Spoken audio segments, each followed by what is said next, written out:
Muy buenos días. Mi nombre es María Fernanda Hernández Dávila.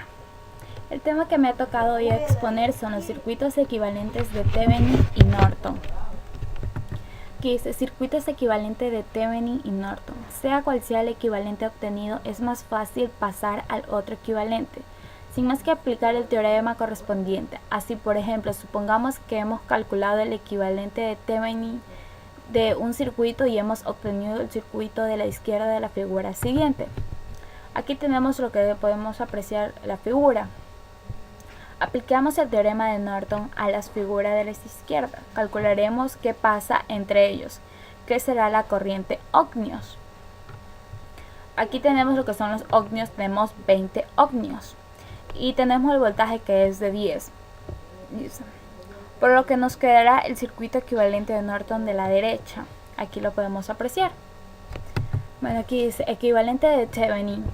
Para una corriente I, dada el voltaje es igual a la suma de los voltajes de la fuente y la resistencia. Aquí podemos apreciar las imágenes donde estamos. Aquí dice las características del voltio y las características de la resistencia.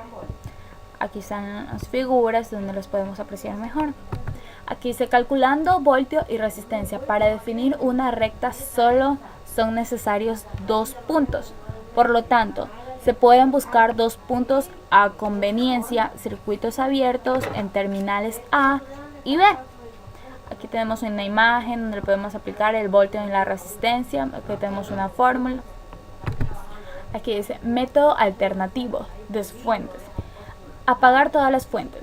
Fuentes de voltaje, cortocircuitos, fuentes de corriente, circuito abierto. Calcular la resistencia equivalente entre los terminales. Aquí tenemos lo que son solo fuentes independientes y resistencia. Aquí tenemos lo que estaba hablando en la parte anterior, el punto A y el punto B. Aquí la podemos apreciar en la figura. Dice, equivalente de Norton.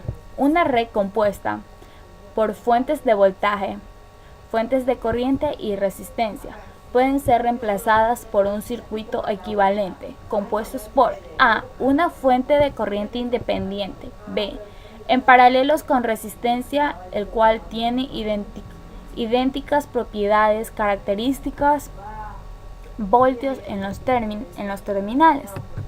Aquí podemos ver la figura. Aquí tenemos la red A, fuente y resistencia. Aquí podemos verla. Aquí tenemos lo que son la resistencia, el voltio, y aquí tenemos el equivalente de Norton. Aquí tenemos la resistencia, aquí tenemos el punto A y el punto B.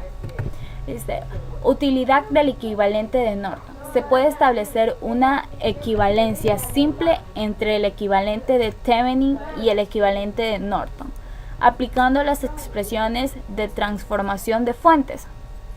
Aquí tenemos la imagen donde tenemos aquí la figura. Tenemos aquí la figura. Pueden apreciar, aquí tenemos una fórmula. Gracias. Eso ha sido toda mi exposición. Espero que les haya gustado.